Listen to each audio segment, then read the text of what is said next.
Hi, good evening. This is Vani Manjunath. Welcome to my YouTube channel. ನಾವಿವತ್ತು ನಿಫ್ಟಿ ಮತ್ತು bank Nifty ಎರಡರ ಒಂದು ಅನಾಲಿಸಿಸನ್ನು ಮಾಡೋಣ. ಸೊ ನಾನು ಇವಾಗ ನಿಫ್ಟಿನಲ್ಲಿ ಇದ್ದೇನೆ. 15 ಮಿನಿಟ್ ಟೈಮ್ ಫ್ರೇಮಲ್ಲಿ ನಾವು ಅನಾಲಿಸಿಸನ್ನು ಮಾಡೋಣ, ಆಯಿತಾ? ಸೊ ಇವತ್ತು ಏನು ಮಾರ್ಕೆಟು ಯಾವ ರೀತಿ ಟ್ರೇಡ್ ಆಯಿತು, ನಾವು ಎಸ್ಟರ್ಡೇ ಒಂದು ಝೋನನ್ನು ಡ್ರಾ ಮಾಡಿದ್ದೀವಲ್ಲ, 23,800 ಒಂದು ನಮ್ಮ ಒಂದು ರೆಸಿಸ್ಟೆನ್ಸ್ ಝೋನ್ ಆಗುತ್ತೆ. ಇವತ್ತು ಮಾರ್ಕೆಟ್ ಎಲ್ಲಿ ಓಪನ್ ಆಗುತ್ತೆ ಅಂತ ನೋಡಿದ್ವಿ. ಸೊ ಅದೇ ಪ್ರಕಾರ ನಮ್ಮದು ಅದನ್ನೇ ರೆಸಿಸ್ಟೆನ್ಸ್ ಮಾಡಿಕೊಂಡು ಕೆಳಗಡೆಗೆ ಇವೆಂಚುವಲಿ ಒಂದು ಕೆಳಗಡೆ ಬಂದಿದೆ. ಎಲ್ಲಿವರೆಗೂ ಬಂತು? 23,500 575ವರೆಗೂ ಬಂತು ಅಲ್ವಾ? ಸೊ ನಮಗೆ ಒಂದು ರೆಸಿಸ್ಟೆನ್ಸ್ ಝೋನ್ ಗೊತ್ತಿತ್ತು, ಆದರೆ ನಮ್ಮ ಬೈಯಿಂಗ್ ಝೋನ್ ಬಂದು ಈ ಏರಿಯಾದಲ್ಲಿದೆ. ಇಲ್ಲಿವರೆಗೂ ನಮಗೆ ಬಂದಿಲ್ಲ.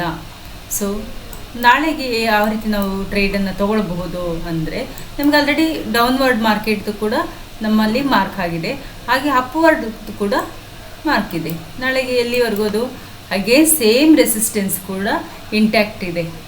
ಯಾವುದದು? 23,700 to 800 range is the resistance. ನಾಳೆಗೆ ಮೇಜರ್ ಇವೆಂಟು ಏನದು?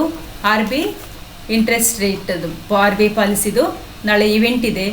ಅದು ಕೂಡ ಮಾರ್ಕೆಟ್ ಮೇಲೆ ತುಂಬಾ ಇಂಪ್ಯಾಕ್ಟ್ ಆಗುತ್ತೆ. ಸೊ ಮಾರ್ಕೆಟು ಫಸ್ಟ್ ಅವರಲ್ಲಿ ಸ್ವಲ್ಪ ವಾಲಟೈಲಿಟಿ ಅಥವಾ ಸೈಡ್ ವೇಸಲ್ಲೇ ಇರ್ಬೋದು, ಯಾಕಂದರೆ ಇವೆಂಟ್ ಶುರುವಾಗೋರ್ಗು ಸೈಡ್ ವೇಸಲ್ಲೇ ಟ್ರಾವೆಲ್ ಆಗುತ್ತೆ. So once the result outcome ಬಂತು ಅಂದಮೇಲೆ ಅದರ ವಾಲಟೈಲಿಟಿ ಶುರುವಾಗುತ್ತೆ. ಸೊ ಬೆಟರ್, ನಾನು ಏನು ಸಜೆಸ್ಟ್ ಮಾಡೋದಂದರೆ, it's better to avoid such event. ಹೊಸಬರಾದರೆ ಅಥವಾ ಎಲ್ಲ ಒಂದು ಪ್ರೊಫೆಷ್ನಲಿಸ್ಟ್ ಆದರೆ ಸ್ವಲ್ಪ ವೆಯ್ಟ್ ಮಾಡಿಕೊಂಡು ಆ್ಯಸ್ ಪರ್ ದ ನಮ್ಮ ಒಂದು ಲೆವೆಲ್ಸು ಹಾಗೂ ಟ್ರೆಂಡನ್ನು ನೋಡಿಕೊಂಡು ನಾವು ನಮ್ಮ ಸೆಟಪ್ ಪ್ರಕಾರ ನಾವು ಟ್ರೇಡ್ ಮಾಡ್ಬೋದು. ಸೊ ನನಗೆ ನಿಫ್ಟಿಯಲ್ಲಿ ಎಲ್ಲಿದೆ ಸಪೋರ್ಟ್ ಬಂದುಬಿಟ್ಟು 23,400 to 500 ಝೋನು. ಎಸ್ಟರ್ಡೇ ನಾವೇನಂದ್ವಿ 600ಇಂದ 500 ಅದು. ಇವತ್ತು 600 ನಮಗೆ ಬೀಟ್ ಮಾಡಿ ಕೆಳಗಡೆ ಬಂತು. ಸೊ 500 ಝೋನ್ಗೆ ಎಂಟ್ರಿ ಕೊಟ್ಟು ಅಲ್ಲಿಂದ ನಿಧಾನಕ್ಕೆ ಲಾಸ್ಟ್ ಒಂದು ಹಾಫ್ ಆನ್ ಅವರ್ ಇದರಲ್ಲಿ ಒಂದು ಮೂಮೆಂಟಮ್ ಕೊಟ್ಟಿದೆ ಅಷ್ಟೇ. ಸೊ ನಾಳೆ ಈವೆಂಟ್ ಕ್ರೂಷಿಯಲ್ ಆಗಿರೋದ್ರಿಂದ ಆ ಇವೆಂಟ್ ನೋಡ್ಕೊಂಡು ನಾವು ಟ್ರೇಡ್ ಮಾಡಬಹುದಾಗಿದೆ. ಸೊ ಇದು ನನ್ನ ಒಂದು ನಿಫ್ಟಿಯ ಒಂದು ಅನಾಲಿಸಿಸ್ ಆಗಿದೆ. ಹಾಗೆ ತುಂಬ ಇಂಪ್ಯಾಕ್ಟ್ ಆಗುವಂತಹ ಒಂದು ಇಂಡೆಕ್ಸ್ ಅಂದರೆ ನಾಳೆಗೆ bank Nifty. As we know, RBI policy ಇದು ನಾಳೆ ಒಂದು ರಿಸಲ್ಟ್ ಇರೋದ್ರಿಂದ ನಾಳೆ ಬ್ಯಾಂಕ್ ಸೆಕ್ಟರ್ ಮೇಲೆ ತುಂಬಾ ಇಂಪ್ಯಾಕ್ಟ್ ಆಗುತ್ತೆ ಅಂತ. ಸೊ ನಮಗೆ ಇವತ್ತು ಆ್ಯಕ್ಚುಲಿ ನಿಫ್ಟಿಗಿನ್ನ ಬ್ಯಾಂಕ್ ನಿಫ್ಟಿ ಚೆನ್ನಾಗಿ ಮೂಮೆಂಟಮ್ ಕೊಡ್ತಾ ಇತ್ತು. ಸೊ ಇದು ಏನಾಗಿದೆ, ಇಲ್ಲಿ ನಮಗೆ ಕನ್ಸಾಲ್ಟೇಷನ್ ಆಗಿದೆ. ಆಲ್ದಷ್ಟು ಏನಂದರೆ ಎಸ್ಟರ್ಡೇ ಮತ್ತು ಪ್ರೀವಿಯಸ್ ಡೇ ಹೈ ಒಳಗಡೆನೇ ಇದು ಮೂಮೆಂಟಮ್ ಮಾಡಿದೆ. ನಾಳೆಯ ಒಂದು ರಿಸಲ್ಟ್ ಏನಾದ್ರು ಪಾಸಿಟಿವ್ ಬಂತು ಅಂದರೆ, ಪಾಸಿಟಿವ್ ಅಂದರೆ ಏನು, ಆ್ಯಕ್ಚುಲಿ ಪ್ರೀವಿಯಸ್ ಬಂದುಬಿಟ್ಟು 6.5 ಇದೆ.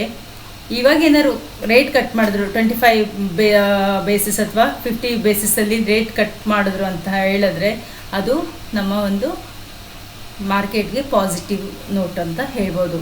ಸೊ ಪಾಸಿಟಿವ್ ಏನಾರು ಆಯಿತು ಅಂತಂದರೆ, ದೇರ್ ಇಸ್ ನೋ ಡೌಟ್, ನಮಗೆ ಆ್ಯಸ್ ಪರ್ ನಮ್ಮ ಮಾರ್ಕ್ ಏನು ರೆಸಿಸ್ಟೆನ್ಸ್ ಇದೆ 50,500, ಇಫ್ ಇಟ್ ಬ್ರೇಕ್ಸ್ ವಿತ್ ಮೊಮೆಂಟಮಲ್ಲಿ ಬ್ರೇಕ್ ಆಯಿತು ಅಂತಂದರೆ, there is no doubt there is chance to move towards the 51,000 ಮತ್ತು 51,180 ಏನು ಮಾರ್ಕ್ ಮಾಡಿದ್ದೀವಿ ಹೈಯರ್ ಝೋನಲ್ಲಿ, ಅಲ್ಲಿವರೆಗೂ ಟ್ರಾವೆಲ್ ಮಾಡೋದಕ್ಕೆ ಎಲ್ಲ ಸಾಧ್ಯತೆಗಳು ಇದೆ.